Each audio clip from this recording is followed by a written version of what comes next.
When you're niche and anything, right? Whether you only focus on Lambos and you fix those, or you only, whatever it is, when you're niche, you're able to really, at a high level, discover what's going on, what's the problem, and how to solve it very well. And when you know how to do something very well, people tend to spend a lot more money for your services, right? If I Yeah. knew how to come to your house and fix your refrigerator very well, and I know I was going to get it done right, I'm going to go to you versus somebody that I think might can do it, and then they might have to come back a couple more times before it's actually done, and then a year later it breaks. No, I want to go to the guy that knows how to fix the refrigerator very well, can get it done in one shot, and I'll pay whatever because it's an inconvenience to my life. So that's when I decided, niches are the best. And I think that also relates to kind of what we do. We focus on one sector very, very well to give you the best results. You're listening to the Black to Business Podcast, an educational podcast providing Black entrepreneurs with the tools and resources to start and grow their businesses. We chat with vetted Black entrepreneurs, thought leaders, and business owners as they provide tips and resources to help take your business to the next level. I'm your host, Monique T. Marshall.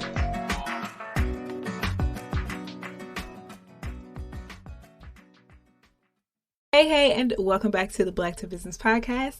So on today's episode, we're focusing on niche businesses. Now you might be thinking, what's a niche? Or maybe you've heard of it, but don't know exactly what it means.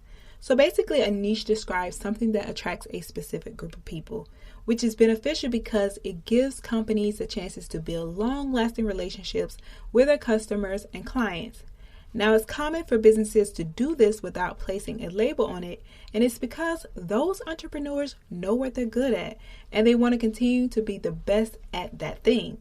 So today, niches will be discussed under the lens of an aesthetics healthcare recruiting firm, and Jonathan McLean is joining us today to tell us all about it. A little bit about Jonathan is he's the founder of McLean Aesthetics and has worked in the staffing and recruiting industry for over 5 years. He has extensive experience partnering with medical teams, developing organizations, and hiring the best talent. In 2019, Jonathan founded his niche aesthetic healthcare recruiting firm exclusively dedicated to finding the best professionals in the aesthetic industry to place them in the best facilities. So in our conversation today, Jonathan is going to talk about why niche businesses are significant for Black entrepreneurs, the truth about the aesthetics industry, and how to ensure that clients and customers continue to come back to your business.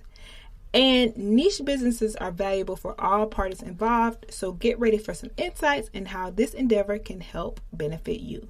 Now, if you enjoyed today's episode and you learned something new, please make sure that you leave us a review on Apple Podcasts. Now, without further ado, let's dive in. Jonathan, welcome to the Black to Business Podcast. Such a treat to have you on the show, so welcome. Thank you for having me on the show.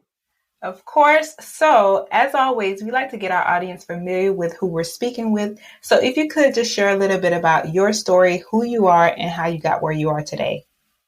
Yes, thank you. My name is Jonathan McLean. I'm the founder and CEO of McLean Aesthetic Recruiting. What I do is I connect CEOs with top aesthetic talent across the United States. So that might be nurse practitioners, physician assistants, MDs, or RNs, or all of the above. I started off in healthcare recruitment, doing staffing recruiting for about 7+ years. Found out about cosmetic dermatology and started doing a lot of research into it. Did say almost like a fellowship under like a business guru, learn a little bit about the industry, and then started my own company. And I've been doing it for about 3 years now. And again, that's McLean Aesthetics. Love it. So I'm so excited to talk about what we're discussing today, which is establishing trust and credibility in the medical aesthetics market. So this is really new for our audience, and I always like to start from the basics. So if you had to give someone it was their first time hearing about the aesthetics industry, what would you say an esthetician does?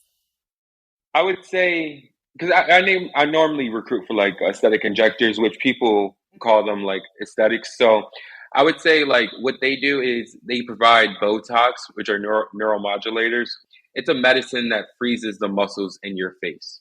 So Botox is essentially a medicine that freezes the muscles inside of your face. They also provide things like body sculpting, like cool sculpting, which is a machine that freezes the fat and eliminates through the like naturally. And then they also provide things like derma filler, which is it enhances things on the face. So those are medical providers that went to school for at least, I would say, 4 years or more to be able to provide aesthetic services. Got it. So the people in this industry are called aesthetics. Aesthetic injectors. Injectors. Okay, Yeah. got it. And so what is that process of like getting into this industry for someone who is interested and like, oh, I'm interested. Like, what is that process? Would you say it is? The process, I would say step one is really to go to school, right? Whether you want to be an RN, and you have to check your state guidelines because some states you can be an RN, some states you have to be a nurse practitioner or physician assistant or a doctor. So I think the first step is really to get that clinical degree. Once you get the degree, it's kind of a free for all because this industry is still newer. It's only been around for about, I think, believe 20 years. So it's not too old yet.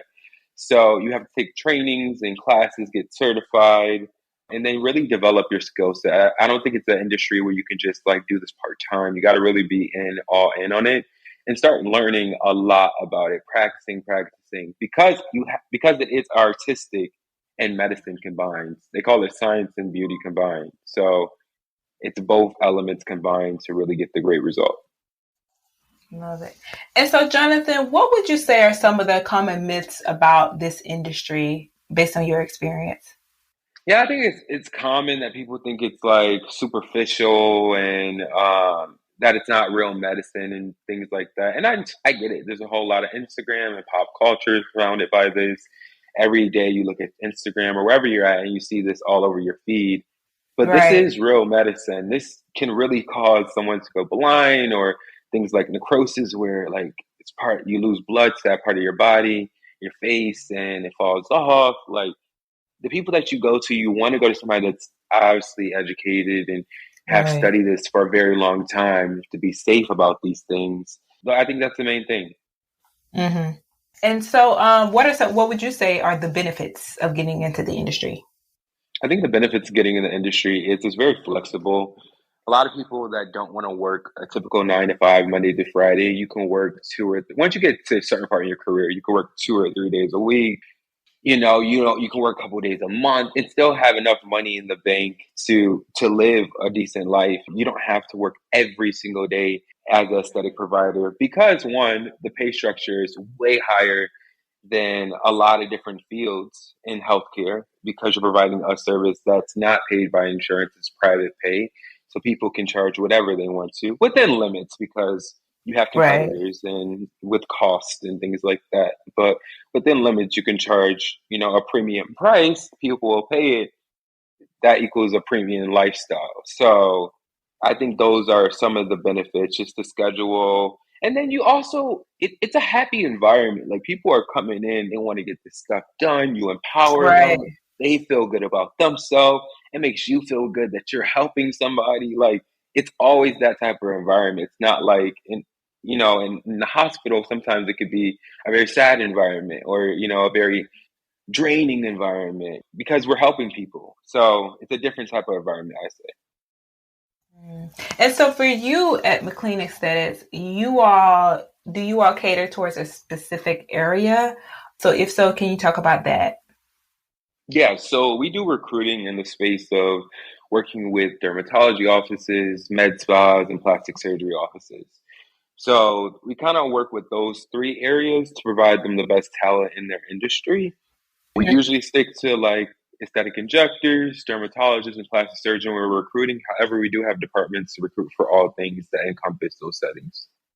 So I know for you, you started out in more like a general space. So and Yeah, then you decided to niche. Like talk about your decision to become niche.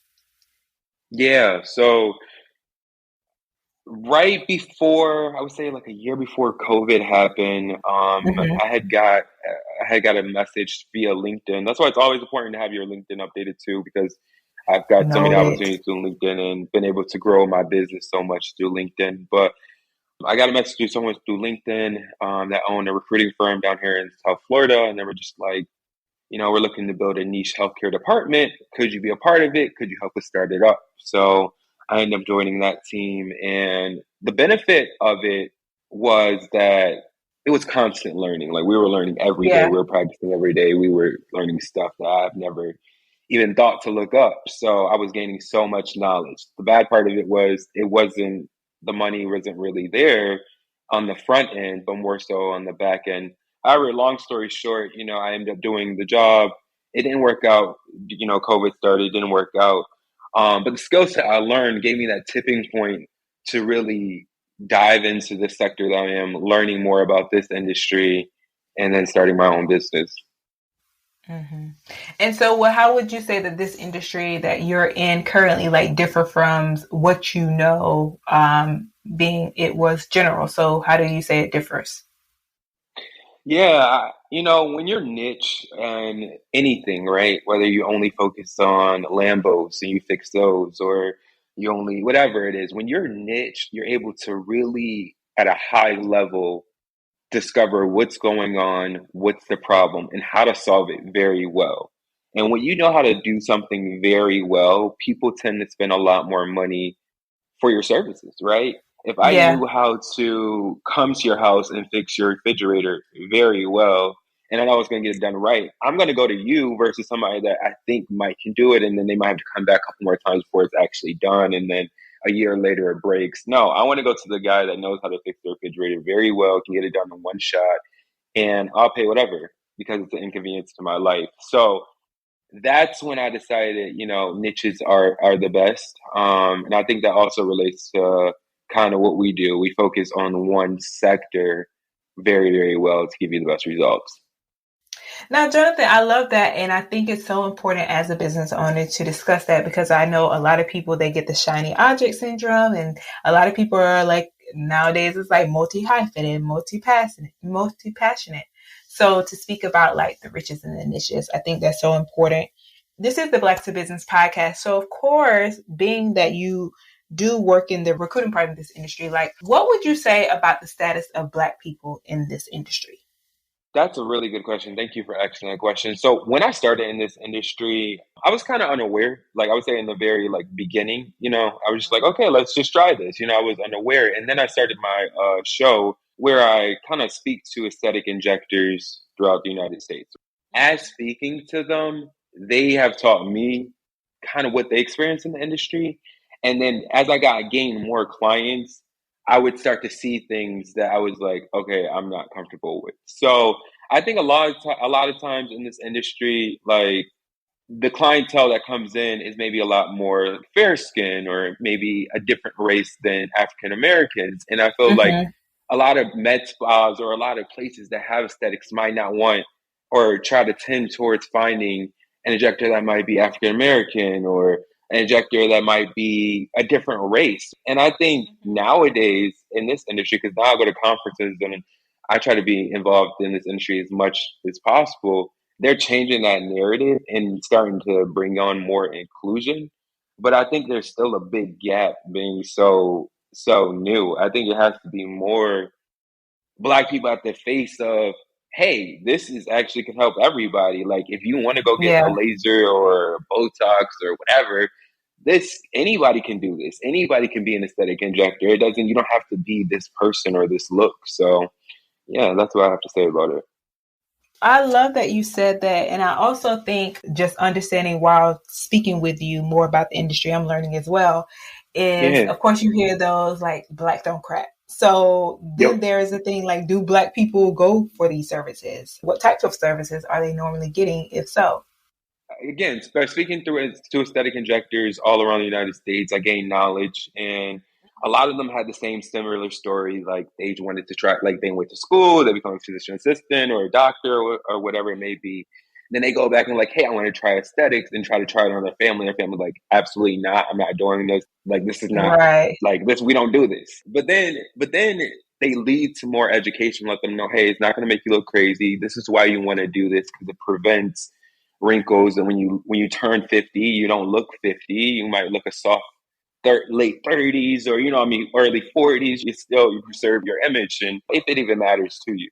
But those are things that can help out. But the sunscreen is a big thing also. I think a lot of people don't realize, but everybody should be wearing sunscreen every single day. Skin cancer is real. And that's part of aesthetics too. It's not all about just beauty and Instagram and things like that. There's other aspects too. But I would say if people are coming in, a lot of Black people that come in, I think they start off with Botox to see how that works. Like myself, I've even tried Botox myself as a man, and I think a lot of men are going to do it now because it's becoming more socially acceptable. But they start off with Botox, and then they lead to other things in the industry that are helpful too. Again, this is all if you want to. No one has to Right. go out and do these services, but if you want to, they're available and they do work for everybody. Yeah. Okay, so this is us learning. But so talk about some of the other aspects of the industry. So you said Botox, you said laser. What are some other things? Yeah, so I mean, in a lot of stuff, you got to remember, doesn't start in the US. It comes from Asia and Europe, and then they integrate it into the US. And that's how it become kind of more popular or different. It might be coming from different countries, whatever country you're coming from, and then it infiltrated the US. So there's things like PDO thread that really started in Asia, and it's almost like a thread that they put in your face, and it's dissolvable. And I'm not a provider, I'm not a medical doctor or anything, so I can't go into too much detail. But I will say it's Okay. a thread that they put in your face, and it enhances. So it might look like some people might say like it pulls the skin up, or it enhances almost like they call it like a liquid face job. So it's something that's temporary that you can get done that will last for like a year, 2 years. That able to enhance that. I mean, there's so many things. There's cool sculpting, like I said, that can contour your body without surgery. There's Kybella that dissolves fat in certain areas for women, like in the bra fat area or under the chin in that area. Yeah, there's so many cool things, and there's always, again, this industry is still new, so there's going to be Right. so much more stuff that comes out. There's even semaglutide, which I'm sure a lot of people, if you haven't heard about it, it's a new weight loss medicine. And semaglutide, also known as like Ozempic, you take the shot once a week, and you're guaranteed to lose weight. So that's a new thing that's going on in the aesthetic industry. I've heard of that. I have. Got it. Learned something new today. Love it. Yeah. Okay. Hey fam, we are just around the corner from the best time of the year, and I am not talking about Sagittarius season. Although, shout out to my December babies, I'm talking about fall, autumn as some may call it. The weather is cooler, school is back in session, which means new lessons to be learned, and most importantly, Black to Business events in real life. We'll be wrapping up our Black Men Who Lead panel series, and if you didn't make it to the part one back in June or have yet to listen to the live recording, you're in for a treat. Join us in the nation's capital, Washington, D.C. on Thursday, September 21st, as we conclude this year's topic on the DNA of a Black businessman. The Big Boss Energy will be in the building, and we'll make sure that everyone gets some. This is a conversation that you don't want to miss. All things Black Men Who Lead and information about the panel series finale can be found at www.blackmenwholead.com. Okay, now back to the episode.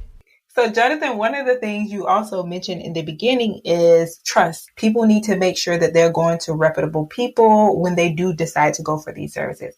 So for you, I know one of the things that you talk about a lot is building that trust and credibility, especially with recruiting. Yeah. So when it comes to trust and credibility, why do you feel like it's so important in this industry? And if you could just touch on how things are now when it comes to trust and credibility. Okay, yeah, for sure. So I think just in general, like when you do business, if you're very crap, just gonna say if you're crappy at it, if you're not good, if you're not putting in the work, people are gonna eventually notice that, and the word is gonna get around. So me going to conferences myself, I go and see people all over, and I see some of them that really put in their work, and some people that are just faking it just because they can, and just for that year or whatever. And they always don't make it far because it comes down to a trust factor between you and the client. That's step one. And then step two, if we're talking more so about a provider, it becomes trust between you and them, because they're changing your face, your facial features. You're believing in their artistic beauty to take you to wherever you may want to go. So if you don't have good trust in that, then you're not going to be confident enough to spend the money and go get it done. And their reputation is not going to grow. Because I think the med spa industry, the aesthetic industry is a community industry. It's not one of those things where it's kind of mass marketed. On a higher level, it is to know, hey, there's this pharmaceutical product. But on a small level, when you're really thinking about the med spa that you're going to go to some med spa in your community that somebody has referred, that you have seen testimonies on. Those are things that people are going to attract, and that comes with trust. And so I know you mentioned that you go into conferences and things like that. So how do people who are just getting into the industry start to build that trust? Like what tips would you give them? I would say one, LinkedIn. That's the best tip I can give you today is LinkedIn. Really, but even before LinkedIn, I will say figure out, really define and get very, very specific on what your business is and what do you do.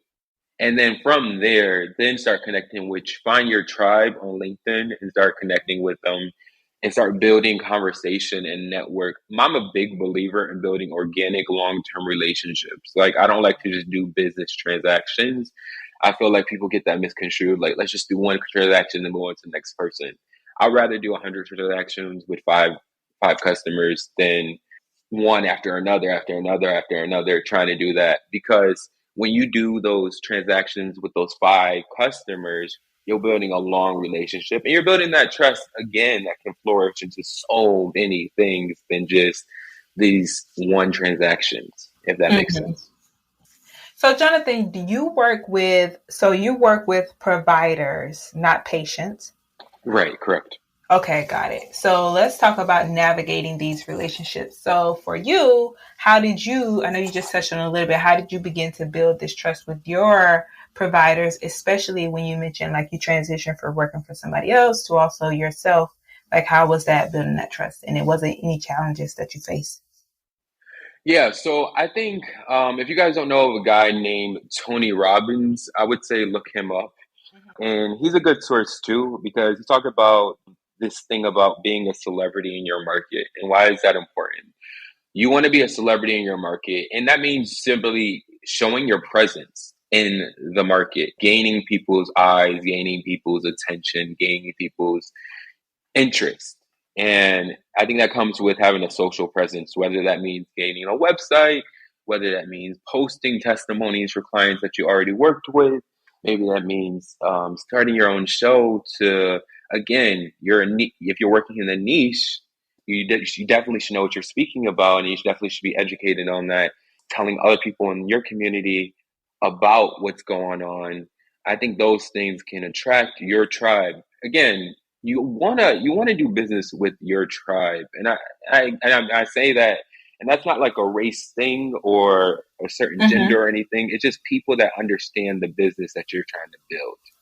There's going to be clients out there that really don't get what you're trying to build, and that's okay. You don't Right. want to work with them. You want to work with people that really understand what you're doing and the value that you're adding to them.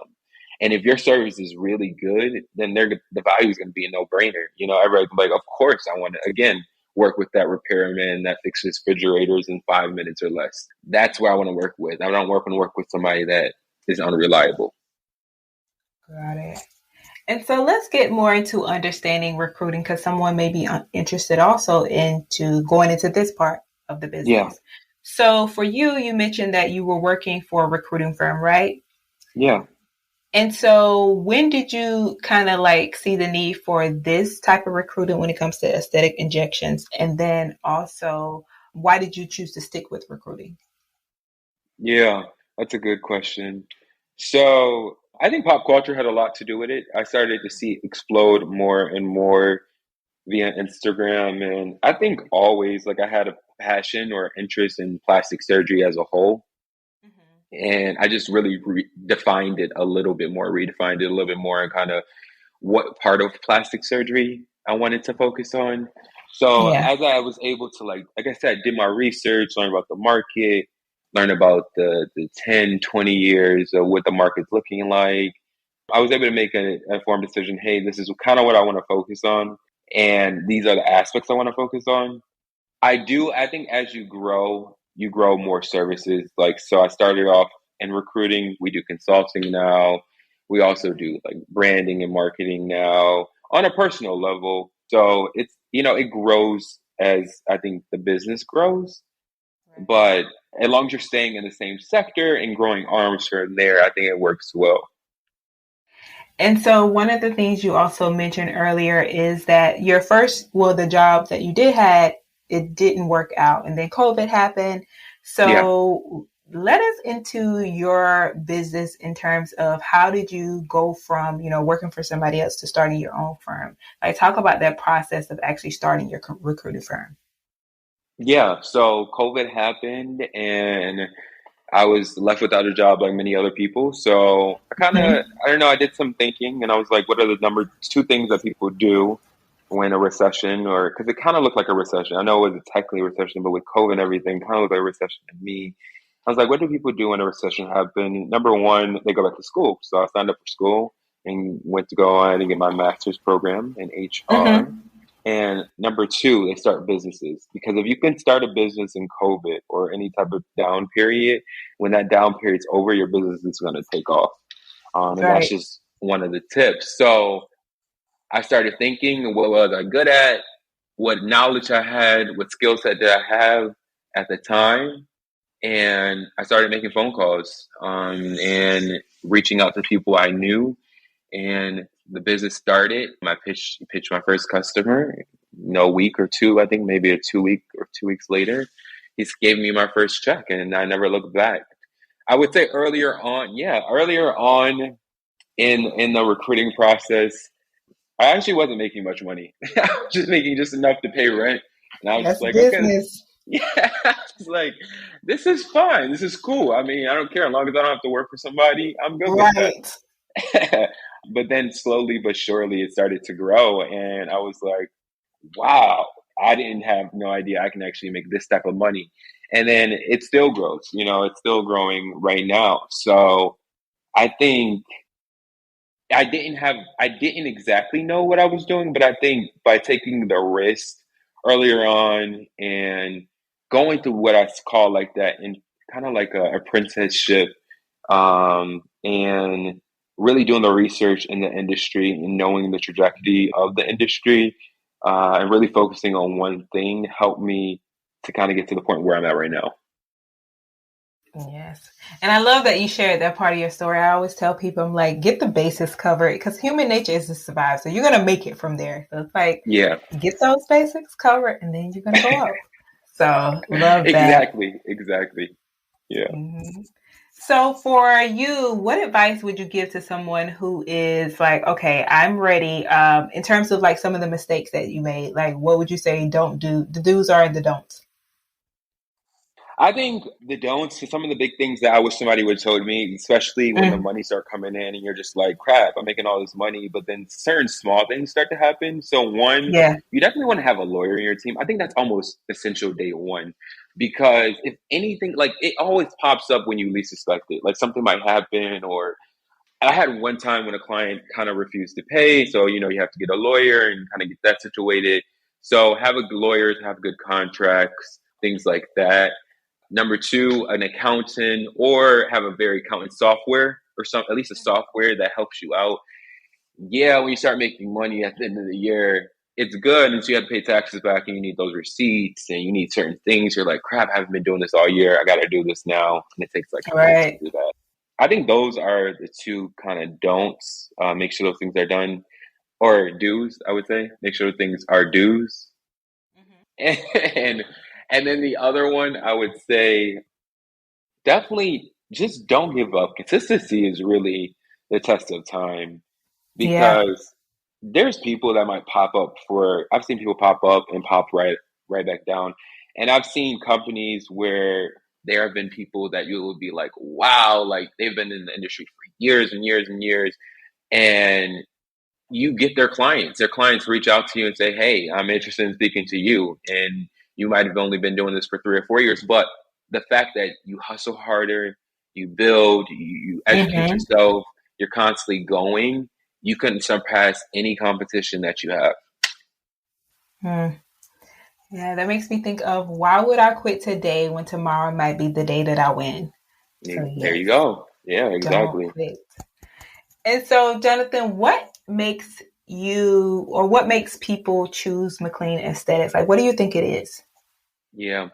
I think it really is just the liability. Like they know, like, hey, if I pay if I pay this guy this money, if I pay this company this money, that I don't have to be liable for anything. They're going to handle everything and they're going to do it right. And I think that's priceless because Mm-hmm. somebody knows you're going to do the job right and they're Right. going to benefit as a company and make more money. Then it's a no brainer. So I think that's what makes clients choose me over and over again.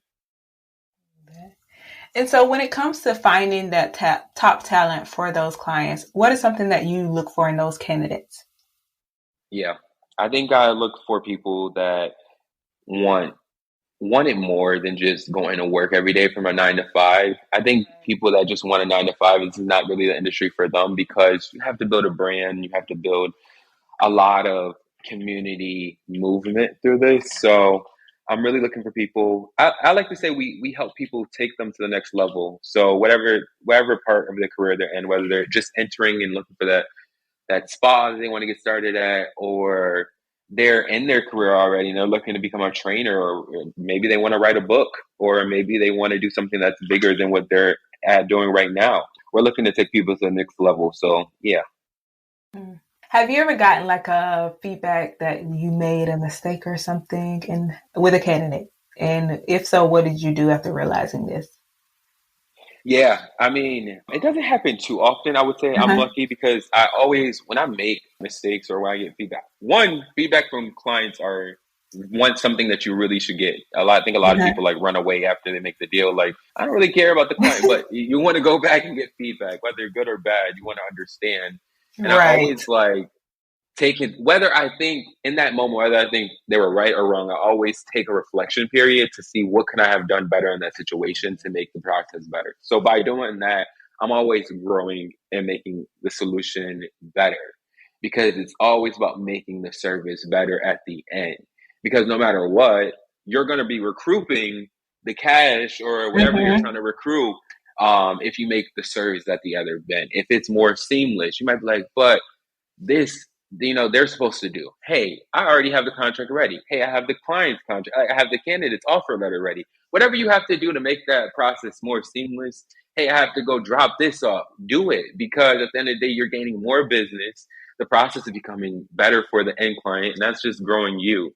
So I think sometimes I might not do something that I think would have been great as far as the client process, and then they'll point it out and say, hey, this might be better for next time, or this might something that I would have done. And then I'll take a reflection period and be like, okay, you know what? They were right. Or, hey, maybe that doesn't work for my business model, but maybe this would work, to try something out and then go forward. I think the minute you stop becoming a student and learning and taking advice and think you know it all, I think that's the minute your business start dying. I love that because I think, to your point, like people should make, especially business owners, testimonials and feedback like a thing. And some, I Yeah. know I was guilty of it too, is not thinking about that, but it is true that feedback and you can make those changes wherever necessary. And Yeah. so, for you, how do you continue to make sure that for your businesses and employees, that they continue using your services? Yeah. So I think like I said, I believe in long lasting relationships. So it's not Mm-hmm. just a transaction of, hey, let's just do business. Here's the receipt. I receive payment. Talk to you in a year or whatever. I believe in really connecting with the people on a basis level. What do we have in common? What makes us Mm-hmm. work well together? What can we talk about? And extending that relationship so that when they do need that next thing to solve their business, they're going to call me because I have a relationship with them over anybody else that comes into the market. I think that's number one in building a long lasting relationship and having repeat customers. Well, Jonathan, I have gotten so much from this conversation, and I'm sure others who are listening have as well. So, next, I want to talk about the work that you're doing and how people who are listening can work with you. So, if someone is listening, like how can they take advantage of your services or connect with you and talk about your Yes. services that you offer, maybe business owners? Yes. So I would say if you're a creative, you hear what I'm saying and you're interested, you'd love to join the movement, contact me personally at info@mcleanaesthetics.com. So info at mclean aesthetics.com.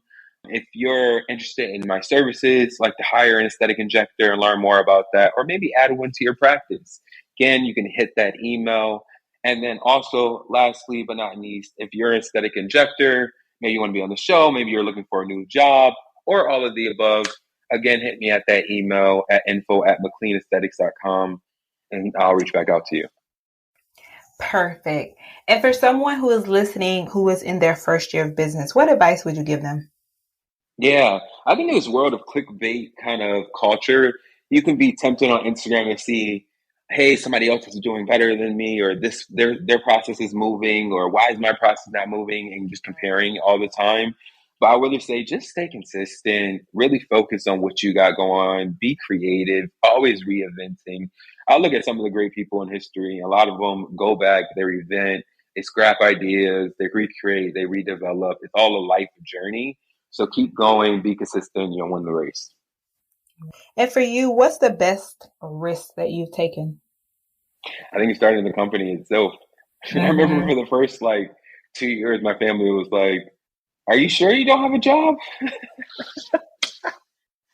What? You're not working? No, I have my own business. What?